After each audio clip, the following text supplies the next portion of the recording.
Gen AI is the next thing that all BPOs will have to get used to. Absolutely. But there are a lot more jobs that will come up that we can't even imagine today as Gen AI gets more and more ingrained into our lives. We know the culture in India, we know the culture in the Philippines. From a cultural standpoint and from a work ethic standpoint, how would you define Malaysia? How to, manage your life better. You don't always need to be running after your career goals or financial goals. So Right. Malaysians want to do well in life, but at the same time, it is not a cutthroat competition all the time. Salamat datang ke Malaysia. Welcome to my podcast. I'm here outside the iconic Petronas Tower in Kuala Lumpur, Malaysia, about to embark on an extraordinary interview. Today, I have the privilege to interview Ajay Agarrwal, the founder and CEO of SummitNext Technologies Private Limited, which is a technology-driven customer experience company about to change the entire world of customer experience.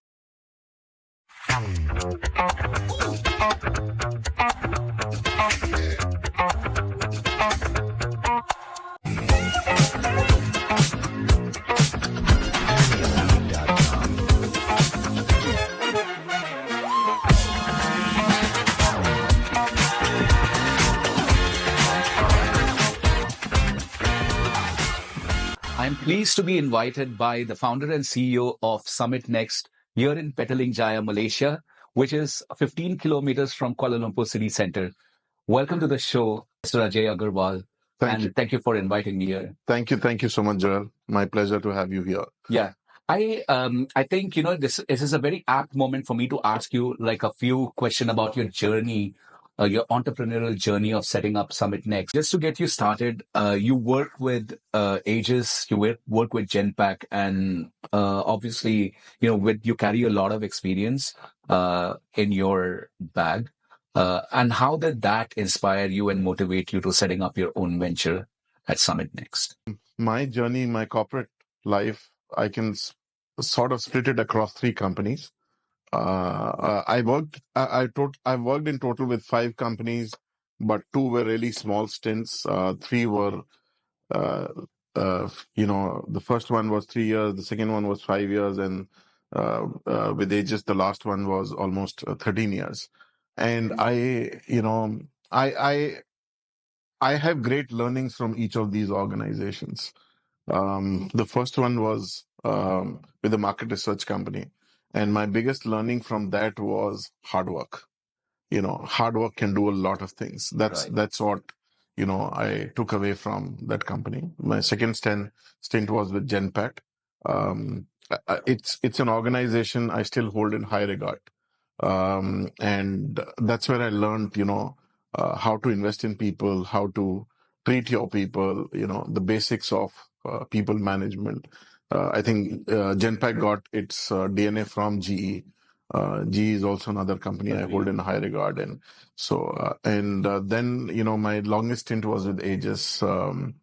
And that's where I really got to learn how to do business. What are the things that goes into running a business? It was, like running a 100-meter race all through most of those 13 years. I possibly left them because that 100-meter race was no more a 100-meter race. It had slowed down. But it was, it was running the business. I got to interact with the top leadership in Aegis, the investors of Aegis. It was a great learning working with them. And kind of that's where, my inspiration to start SummitNext was there.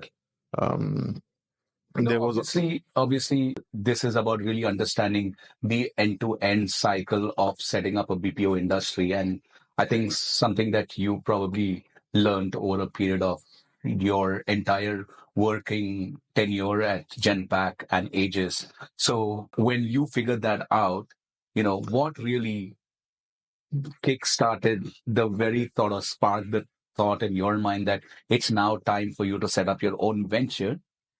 And my second question would have been, Why Malaysia? To be honest, setting up SummitNext was, to begin with, was an accident. It was not intentional, but the more I went deeper into it, the idea of what I was started working on basis a cue I got from somebody. It was the more I dug deep into it, I saw a big gap in the market of what the current BPO market was servicing and what we could potentially service. And so that's where the idea was born, to Right. start Summit Next, try and do something different from what the other BPO companies were doing. Right. That's very interesting that you mentioned that you identified a market gap. And obviously, there are a lot of BPOs out there, and they're also catering to some clients, they're providing services to some client, and they're probably addressing similar market gaps. What is the specific market gap that you identified that you thought, would set Summit Next apart? Maybe it could be giving away too much of our strategy of what Summit Next does, but in a way, it is the unserved industry which we are trying to service, Yeah. which we are trying to tap into. And we've kind of, over the last 3.5 years, fine-tuned our lead generation strategy, how we approach new clients, who do we approach, and so on. So it's taking fruit now over the last 6 months to a year, and yeah, so that's where we are getting more success So from. you've been in this journey for like just a little over 6 months. Is that fair? The jump in the business over the last 6 months to a year has been Exponential. exponential versus the first 2 years. And I think I would also say the first 2 years was a bit of mistake on our part. What we thought was a potential market wasn't really a potential market.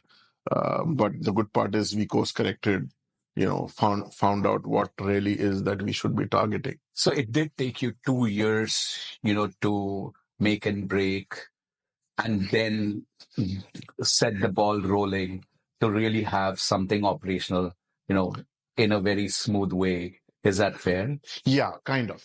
While we got our first clients with the client within 4 months of the entity being formed, but to get that growth that we were expecting, that took almost 2 years. Right. So Okay. As an Indian who's based in Malaysia, what unique challenges do you think you have encountered in the business environment? Because obviously, on one hand, you're an immigrant to Malaysia, and then on the other hand, there's also setting up a business in Malaysia. So there's a lot of components involved. While you have to get your own self settled, on the other hand, you also have to have the business operational and settled. So stabilizing both personal as well as professional life or business life, might have been quite a challenge. So what were the challenges you encountered and how did you address all of those challenges? to your first question, what is the challenge that I feel? One single challenge that I can say is the language. And I'm almost ashamed that it's been 10 years here and I can't speak the local language, which I should have learned. But, it's the second part wasn't so much of a challenge because I was not new to Malaysia. I Right. had already been here for over 6 years when I formed the company. So I understood what worked, what didn't work in the Malaysia market. Um, Generally, the government policies, the support, the government agencies that the government has set up, they are Right. helpful. While there have been some frustration points when you're trying to get things and things are not moving, you get frustrated. But in hindsight, I think those agencies are not being um, unmindful or they oppose you being here. It's just that they need to follow a particular process and they're following that. So it's once you meet basic requirements, I think those agencies are more than supportive of what any, not just a Malaysian or a foreigner, is trying to do in Malaysia. Right. So I don't. To me, language is still the biggest challenge. Okay. There could have been other challenges with regards to registration of the company, setting the things into motion, getting a place sorted out, all No, of that? Was that easy? it was terribly easy. Oh, it was terribly easy. Terribly Okay, easy. that's great to know. Yeah, setting up a company, registering, getting all the documentation work. Okay. I would say, coming from India, sometimes things can be difficult Correct. there, but Correct. it was setting up a company was much easier. We are going through the process of setting up a company in India as well. Right. I feel a little more challenges doing that Setting up a versus business in setting India, up a company here. I wanted to ask you with reference to your first client and what is the first service that you offered to your client? It was very different from what we started to do, what typically a BPO does. Right. And we've been working with that client for over 3 years now. Yeah, the first client, we've been working with that client for over 3 years now. And the kind of work, that we used to do for them 3 years back to what we do now is very, very different in terms of the level of analytics involved and so on. And that's where, that's also a point that I say when people say, is the BPO industry dying? I would say it is not dying. It is the kind of work that BPOs will do going forward that will change drastically. Very interesting. So basically, what you're saying is that uh, the demand or the need for outsourcing will not fade away. It's still going to be there, but for a completely different purpose because the needs will differ. The needs will evolve, they will change, and you'll probably be not doing the traditional kind of work. You'll probably be offering new kinds of services. Absolutely. And Absolutely. and do you have any insight into what those new services could potentially be? Because obviously you're seeing this industry growing in the future, but in a different dimension altogether. So what could those services be? Honestly, I feel Gen AI is the next thing that all BPOs will have to get used to. Absolutely. But there are a lot more jobs that will come up that we can't even imagine today as Gen AI gets more and more ingrained into our lives. There will be a lot more jobs. I don't think I can imagine, what are the kind of jobs that will come up. Maybe, uh, uh, like there is content moderation for YouTube and, TikTok and those platforms. There will be, checking if content is Chat GPT or Gen AI generated. Right. And And also abusive content being posted on various channels. So Yeah. just moderating that. Yeah, that anyway is done. But now I think the other thing is there is tons of content being generated. Is that original or not? Okay, so basically checking for plagiarism. Yes, Yeah. checking for plagiarism. Yeah, Right. I don't know. Maybe that could be something. Right. And I wanted to see if you could share any notable stories about the achievements of SummitNext over the past 3 years that you've established.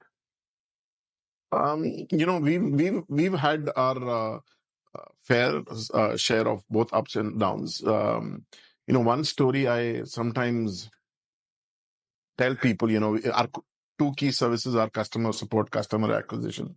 We've lost a few clients on the customer acquisition side. Sorry, I'm admitting to that, but sometimes it is that there's a lot more effort required with especially the kind of clients we work with. Before we go out and do customer acquisition, there's a lot more effort that's required from both us and the client. So those are the downs, but ups have been, our first client, we've been with them for 3 years. The kind of work that's we've evolved over that time.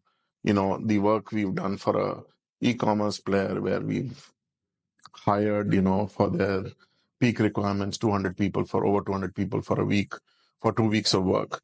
And we hired them over 3 weeks, got them trained.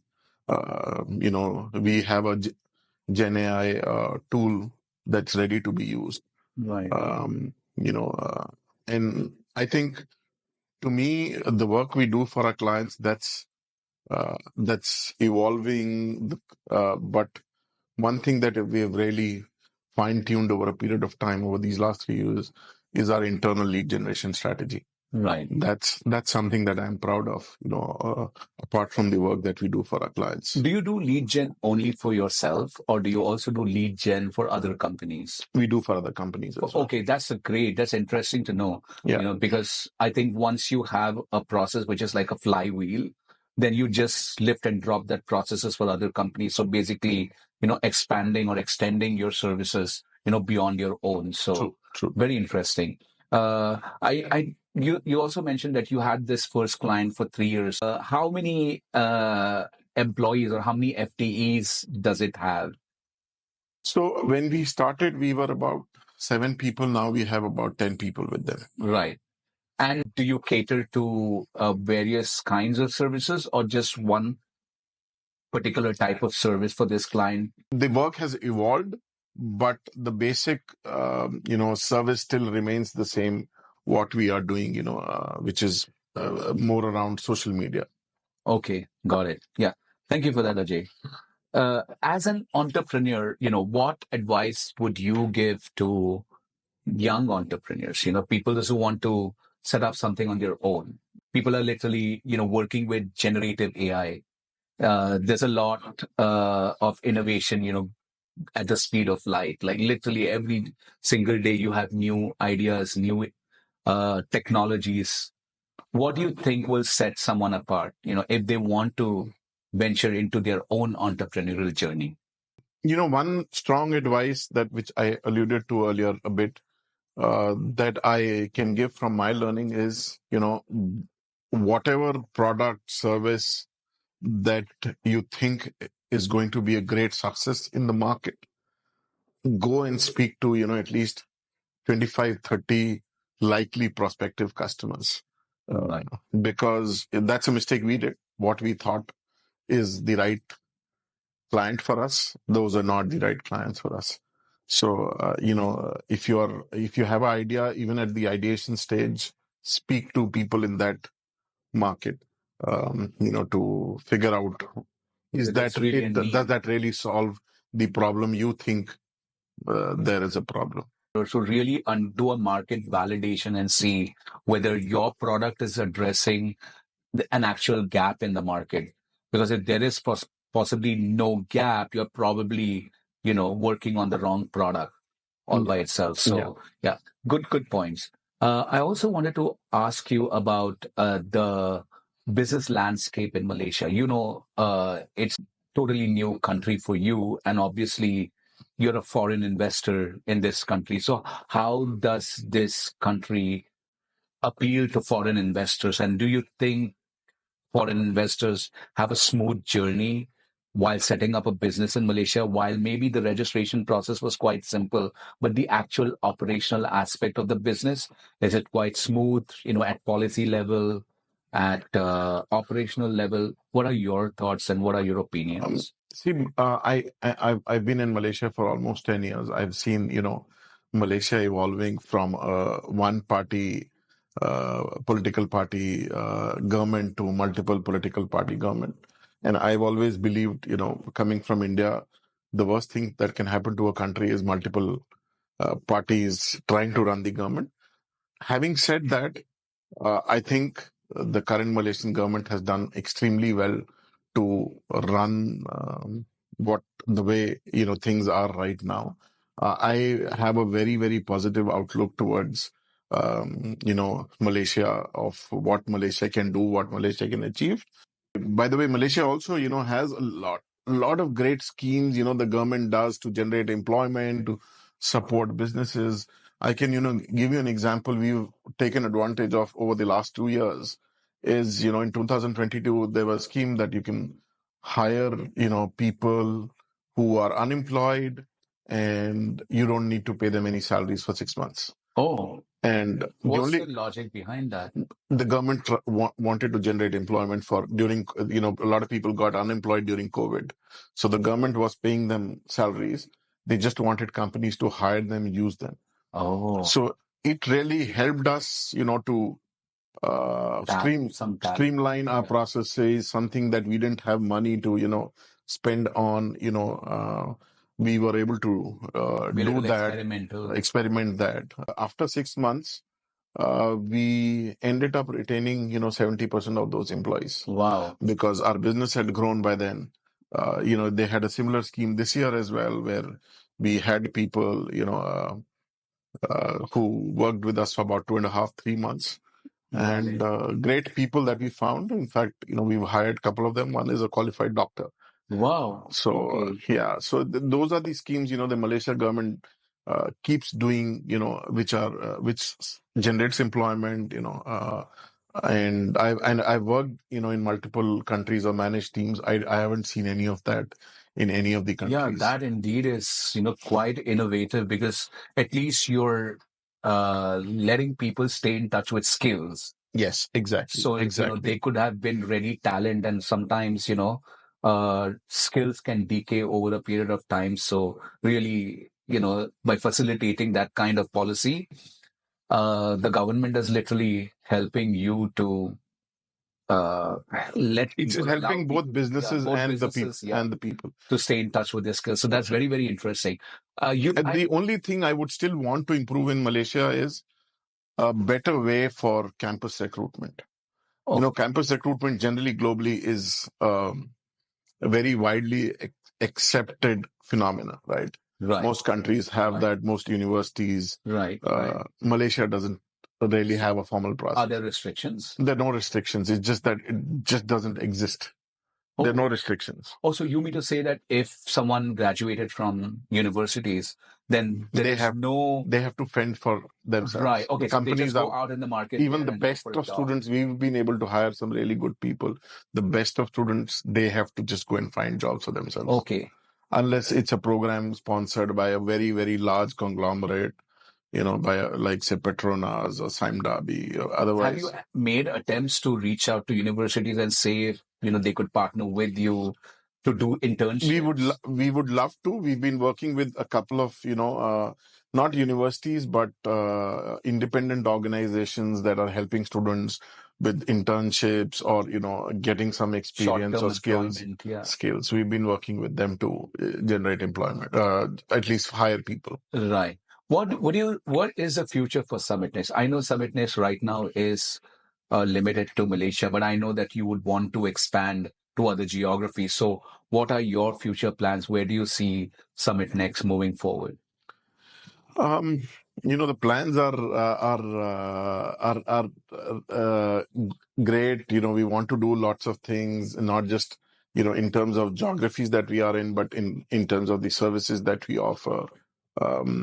So while we are in Malaysia, we are growing Malaysia. So we are moving to a new office, a bigger office so that we can have more people. While we started during COVID, most people work from home, but we want, there's a client need to have more people in office. So we're moving to bigger office. As I mentioned briefly earlier, our legal entity in India is under registration. So we plan to launch operations soon, and hopefully, Philippines is another plan that we are working on. So, over the next 6 months, I believe, we can, we are new geographies. At least from a client service standpoint, we are covering, 80% of the market, which is the English speaking market, which can be serviced out of India or the Philippines. And, the Asian market, the multiple Asian languages, which can be done out of Malaysia. And even India for that matter. Yeah. So, but Malaysia has certain advantages in terms of the number of languages you can do and so on. So our focus for Malaysia is the multiple languages, the regional market, the ASEAN, Southeast Asia, the Far East. So that's our focus for Malaysia. Can you give us a brief idea about what services SummitNext provides? I mean, you probably have a list of services, and who are those services for? So who is your prospective customer? And then obviously what geography you provide those services to? See, our key two services are, to put it simply, is customer support and customer acquisition. Customer support and customer acquisition. Yeah, customer So basically service and sales. That's right. Right. And sales will include, lead generation, converting leads, cold leads to warm leads, making sales, closing sales, and so on. But it really depends on the product, what kind of product, So any form of customer service and any form of sales is something that you can offer to your prospective customers. That's right. That's right. But, Right. customer service, I would say, has a lot of, a wide variety to it. Correct. While customer service is generally associated with somebody answering phone calls. But now things have moved beyond phone calls. It is, it is chat, it is social media servicing, it Yeah. is. So obviously the mediums will be different. So it could Yes, be voice, it yes. could be chat, it could be emails, Yeah, chat, and whatever. plus, it's these certain allied services which come within customer support, tech support, content moderation, Right. all of those things is also something that we do. But on the lead gen side, I would say the customer acquisition side, we've chosen to be a little more choosy Right. in what is the kind of clients that we would like to work with, and how can we really support them. We don't want a business just for the sake of doing the business, but can we really support them in their requirements? Can we give them enough focus of Right. what they need, or the stage of product development, product sales that they are in? Can we really support them? How If about yes, verticals? Like when it's say financial verticals, healthcare, telecom, utilities, like would you cater to all of these verticals? see, while BPO industry as such is industry agnostic, but over a period of time, we've kind of built our expertise in e-commerce, logistics, Something more modern. yeah, the internet-based companies, and healthcare, fintech is where we are getting most of our traction from. I wanted to ask you, what are some of the SLAs, that you think, you would sign up for when you're actually making contracts with these clients? Obviously, the nature of services vary when it comes to the various channels that you're offering services for. And also the modern industry demands are quite different from what we have traditionally seen in BPO sectors. Given that, you're providing services to e-commerce, and obviously, customer acquisition is also, completely new and it's different for different industries as well. How would it be, different in your case? What are the SLAs involved? On the customer support side, it is SLAs are really, choice of the basic service level, answer rate, abandon Still the rate. same? It's this Still one thing, we've been kind of trying to differentiate ourselves from our competition. Is, we've been telling our clients we will guarantee that we will reduce your cost of customer service over the contract duration. Okay. So that's something we are even happy to How do you include. work the math out, like over the period of time? See, there's, and I would be, upfront and honest about it, that there's a lot of client involvement also required, flexibility also required. If you really want to reduce your cost of customer service, it may not reduce as an absolute, but as a percentage of your business, we can almost guarantee we will help to reduce it for your business. And when you say you can reduce the cost of customer service, what would that mean? From a layman's standpoint. From a layman's standpoint, is you don't need as many people to answer your calls, emails, chats, versus what you need now. Right. That's simply what it means. And if I can ask you, this is also because you are providing various channels of support. True. Some could be AI generated responses, scam responses. Absolutely. So which actually reduces the need for you to have people answer those calls. Yeah, and you're using systems and technologies to provide those responses. Absolutely. And we are not tied to a technology. We don't have SummitNext owned products. Right.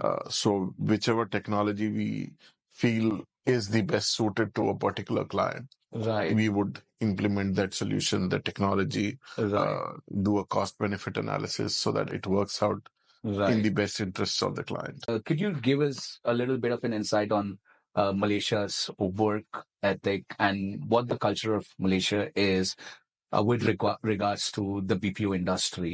Obviously, we know the culture in India, we know the culture in the Philippines, and these have been the most wanted locations when, people want to set up a BPO.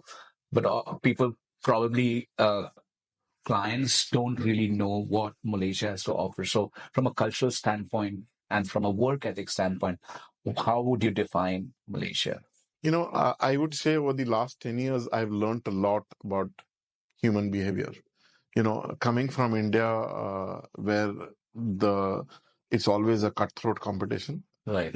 You're competing with somebody else. I've learned a lot how to, manage your life better. You don't always need to be running after your career goals or financial goals. So, Right. Malaysians want to do well in life, but at the same time, it is not a cutthroat competition all the time. So that's my broad takeaway. For I love working with people here. I've had great team members. I have great team members. The only thing that's changed over the last 3 years since COVID is a lot more people, prefer working from home. We are a company that was born during COVID. A lot of our people are still work from home. We've been able to find great talent, that's not in the major cities, but in smaller locations. We have given them work from home opportunities and they've really done well, blossomed. So, I mean, no complaints absolutely about the Malaysian culture or, the um, mm, work ethics Work at ethic. all. At all. People have been great, people are contented. So, But from your personal standpoint, because you come from a very fast-paced environment, back in India, and then coming down to Malaysia, obviously you have to slow down a little bit. And, how did it change you while adjusting to the culture locally? I was in a way prepared for it when I came here. It wasn't a shock at all for me because I had worked in the US before I came here. I had teams in the Philippines, in Australia, in South Africa. I had managed those teams, so I understood it well that each country is different. I could not manage, expect the same level of, aggression, which I actually absolutely hate now. Yeah, it's been a great journey working with people in Malaysia. I made great friends as well. That's a very great insight. Thank you, Ajay. I think that's really great insights. I'm also very happy that SummitNext has like a repertoire of services that you can provide to your customers. If anybody is looking to outsource your work to SummitNext, please feel free to approach Ajay Agarwal, who's the founder and CEO of SummitNext. And on that note, I'll wrap up this conversation. Thank you, Ajay. Thank you for so this much, wonderful- Joel. Thank you for taking the time to come here. Yeah. Thank you. Thank you for watching my podcast today. That was Ajay Agarwal, the founder and CEO of SummitNext, a Malaysia-based customer experience powerhouse, transforming customer experiences with cost-effective solutions right here at Petaling Jaya, 15 kilometers from Kuala Lumpur. What sets them apart? They bridge the industry talent gap through strategic partnerships, creating flywheel processes and training programs that opens doors to opportunities and fosters growth. Stay tuned for more episodes, and thank you for watching the Joel Madtha Show. If you like my podcast, don't forget to like, share, comment, and subscribe.